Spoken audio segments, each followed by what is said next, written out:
hin deemuu dandeenyu ofiisaati.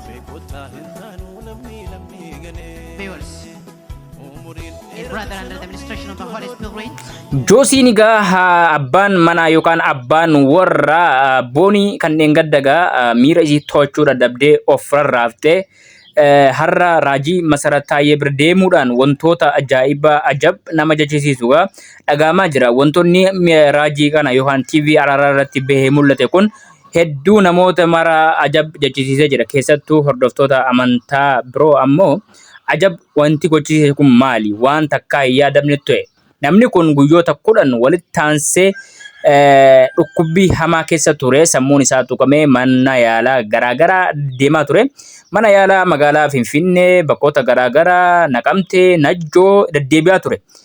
Garuu yaala hin arganne boodarraa bakkina baasu waanan itti amane jechuudhaan gama raajii Masarat yookaan TV Araaraa deemuun isaa dhagahame jira. Sana booda hordofee fayyaa isaa guutuu argachuu fi sosso'uu deemuu danda'ee jira. Gama biraatiin namni kun egaa wantoonni isarratti taasifame wantoota baay'ee garaa nama nyaatudha jechuudhaan kan dubbate raajiin.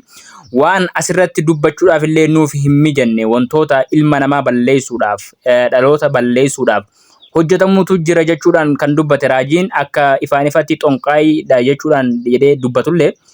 Wajjii seexanaati gaa jechuudhaan qeeqee jira. Gama biraatiin namni kun haati warraa isaa sababa seexanaatiin yookaan of to'achuu miira isii to'achuu dhabuudhaan amantummaa gaarii jabaa ta'e dhabuudhaan of ajjeefte. Garuu raajiin asirratti wanti isaan dubbatan yoo kan dhaggeeffatan ta'e raajiin Masarat TV Araaraa sanarratti wanni isiniif ergame atii fi isaafillee isiifisillee isiidhaafisillee bakka takkatti ergame. Isa waaqayyotu baraaree kooluu isaa jala kaa'e jechuudhaan dubbatan. Gama biraatiin obsi gaa shamarri yeroo maraa obsi isii xiqqaadha amantiin isiitis laafaadha jechuudhaan kan dubbatan yoo ta'u kan duuteefis araarama waaqayyoo kadhatanii isaafillee kadhannaa gaarii gochuudhaan wantoota takka takkallee akka gargaaran dubbatanii jiran. Gama biraatiin raajiin Joosiin jechuudha barbaadamaan kun barbaadamaa yakkaati. Poolisiin magaalaa Shaggar barbaadaa jira qorannaadhaa fi guyyoota 10 dabran qorachuudhaaf yaalullee mucaan of wallaalee of hin beeku yaamamuu nawwaatu hin dhuguu hin nyaatu hin taa'u hin ka'u maatiin waliin rakkataa turan. Garuu boodarraa yeroo inni fayyetti akka isaan qoratan dubbatan. Ragaan mana hakiimarraa dhufe sammuun isaa tuqameera fayyaa hin qabu jechuudhaan poolisiin federaalaa akka hin qoranne taasisee jira. Fakkeenyaaf poolisiin nama fayyaa qabu nama aqlee qabu qorataa jechuudha. Beekaa akkas jedhe yookaan fakkeessuudha jedhee akkas jedhe warri jettan poolisiin yeroo maraa qorachuudhaaf yeroo yaalutti sammuun isaa nagaa dhabuudhaan yaala hedduu gaggeessanii jiran. Namni kun fayyaadha moo fayyaa miti laalanii turan. Namni kun akka inni fayyaa hin taane dhibbaan dhibbatti targaaggatanii hidhuu dhiisan. Hidhuus dhiisanii mana murtiitiifis dhiyeessuu dhiisan jechuudha. Maaliif qorannaadhaafis dhiyeessuu didan. Maaliif waan nukkubuu fi namni maraataan hin dhiyeeffamu mana murtiitti. Namni maraataan qorannaa poolisii jala hin galu. Maraataadha waan ta'eef sammuun tuqamnaan tuqamee jira jechuudha.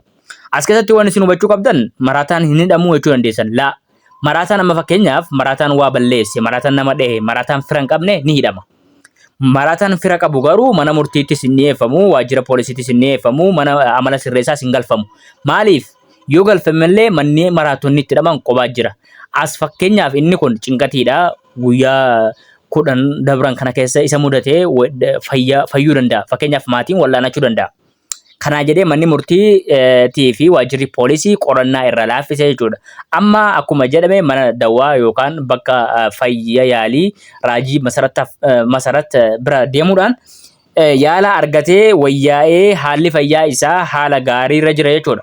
Amma booda gaa mana murtiitiifis waajjira poolisiitiifis dhiyaatee dhimmi boonii akka qulqulleeffamuuf sababaa guddaa kan ta'e sababaa isa mataa dhukkubuuf ture.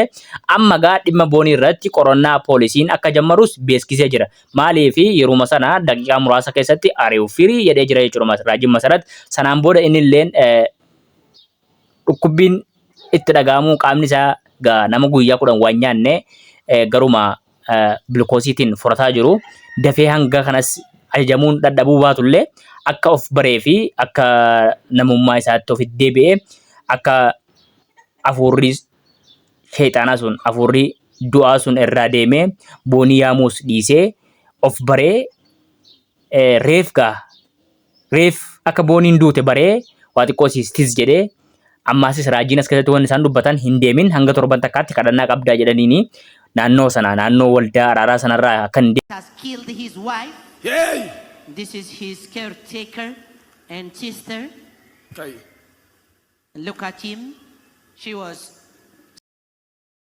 Hordoftoonni amantaa dhiifama na godhaa. Hordoftoonni amantaa beentee jechuudha. Dhiifama afaan tunaa jechuudha dhabe. Protestaantii.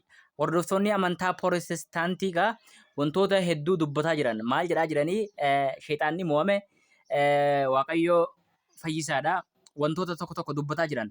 Guyyaan xonqaayitii fi guyyaan sheexaanaa cabeera jechuudhaan gara takkaanis gariinis saaraatti quba qabaa jira.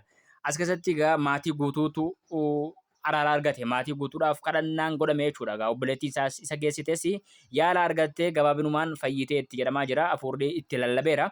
Gama biraatiin kabajamtootaa fi jaalatamtoota keenya egaa Joosiin fayyee jira. Fayyaa isaa kana kan itti hafuuf rabba godhu dhugumaan intalatti jaallata. Jaalalli intalatti hanga kana qalbii isa cabsee akka inni egaa guyyaa 10 jechuun namni bara haadha sideesseyyuu guyyaa 3 irraanfatta.